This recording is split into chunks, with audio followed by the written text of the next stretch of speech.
What's going on, gearheads? Welcome back to the channel. Today we're going to be working on a little truck project. Got the truck over here on the lift. We'll be doing some air suspension work. So basically I've had the typical air suspension issue where you park the truck overnight and then the rear of the truck kind of sags down, like probably the airbag is leaking as a line or something leaking. So when I had this up on the lift the other weekend to do an oil change, I noticed that the driver's side rear bag had basically contracted, like the spring pulled it closed, essentially meaning that the air was leaking out of that bag, and it always did sit low on that side whenever I park it overnight. If I left it in the normal ride height mode, if I had it in offer 1 or 2, there would be no issue. The truck would stay there, no problem, for multiple days at a time. It only leaked down if you left the ride height at normal ride height. So I guess on those air springs there's like little flaps or rolls of that rubber that essentially, I guess, just seep air depending on the position. If they're stretched, they won't leak, but if they're folded over, they'll leak. That's at least what most of the people are saying on the forums and stuff. I've never dove into the air suspension on this truck before. I've had this since new. I got it in August of 2013. It's a 2014 truck, and I basically haven't touched it in 10 years. It's been working fine, but just recently it started leaking a little bit of air. So then while we're in changing the air springs out, I'm also going to do the brakes on the truck. So this truck has just over 100,000 miles. I've never changed the brakes. The brakes have been performing well. So I did get a set of brakes. I figured we put these in while we're already diving in that far. And at the same time, I'll also change the brake fluid, so kind of knock everything out under that wheel well at the same time. So I'll show you quick the parts we got. So here's one of the air springs.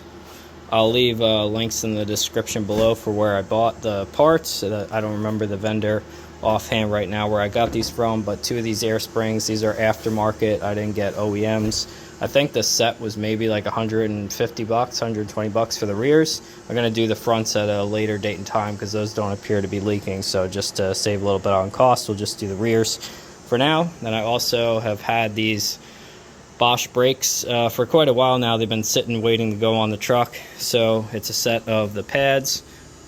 I don't know what exact model pad this is. Oh, here. So that's for probably 1 set for the front, 1 for the rear. And then same thing, we got the rotors, a set for the front and also a set for the rear here. So those will go on, replacing the original OEM 100,000 mile pads and rotors that are on the truck now. So let's go take a look. We'll see what the pad condition look like in the bag on there, and then we'll dive in and start the removal process.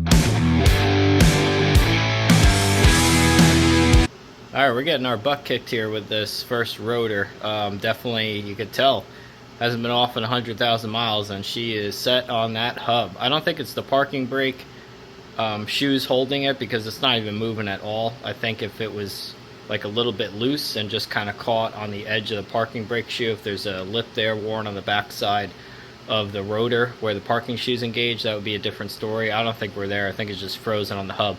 So I'm going to try and go behind the little ear where the bolt is for the caliper, and I'm going to use like a little pry bar with a block of wood, see if we can lean on it. If not, I might have to get a jacking bolt to push on the rotor from basically that back side there, and then see if we could break it. If not, I might have to break out the torch, put a little heat on that hub there to see if we could break some of the rust up, but she's definitely frozen on there.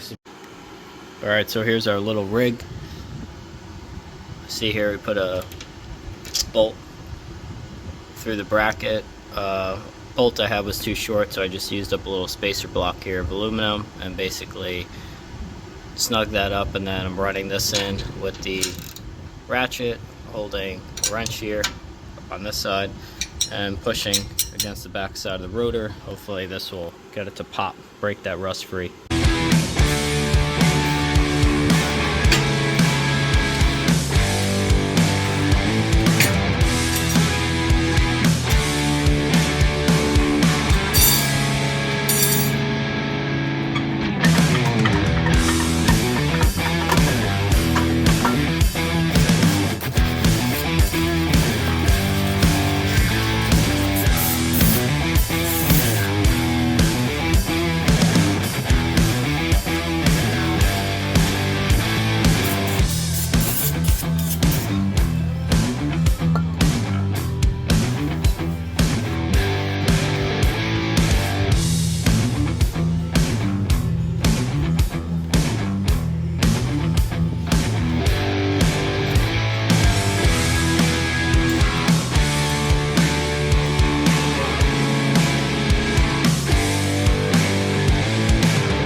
Alright, so we just finished up with the driver's side rear brake assembly. Whoa, that's what happens when you get a messy workplace. So we got our new rotor on, new set of pads, new little spring clips, greased the slide pins, and then I bled the brakes, basically just syringed out the master cylinder up there, put new fluid in, and then vacuum little hand pump, and I took out, I don't know, maybe 2 ounces of fluid, so that should flush that line through. We'll do the same on the other side. And now we're ready to put the new air spring in. We got that sitting over here. Here's the old one. So you can see nothing really like visible about it that you could tell it's damaged. Here's the bladder. And then our new one came with a new, oh, this one actually has a brass insert in here, so that actually kind of looks better than the OEM one. It's all just plastic, so that seems like a little bit of an upgrade. They give you a new, I don't know if this, we'd call this a compression ferrule, or has a little O-ring here. I don't think I'm going to replace this because the line looks good up there, and I don't want to disturb it. If it does look good, it wasn't leaking, so likely I'll just borrow this O-ring off here, replace the O-ring, then we'll put the new line in, mount the bag, and that will be good to go.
Alright, we're out on a little test drive. Just had to swing by the Zone. Had to get some more brake fluid, and I got some more brake clean for doing the front pads and rotors. Probably going to do those tomorrow night after work, so we'll wrap up this video here.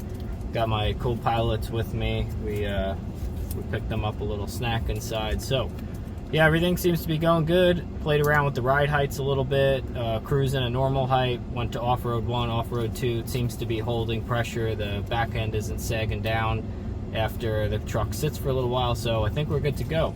And the brakes feel a little bit better. I'm sure they'll feel a lot better once we do the fronts, since obviously like 70% of the stopping comes from the front end. So the rears helped out a bit, but not everything there. So thanks for checking out this video, and we will see you on the next one.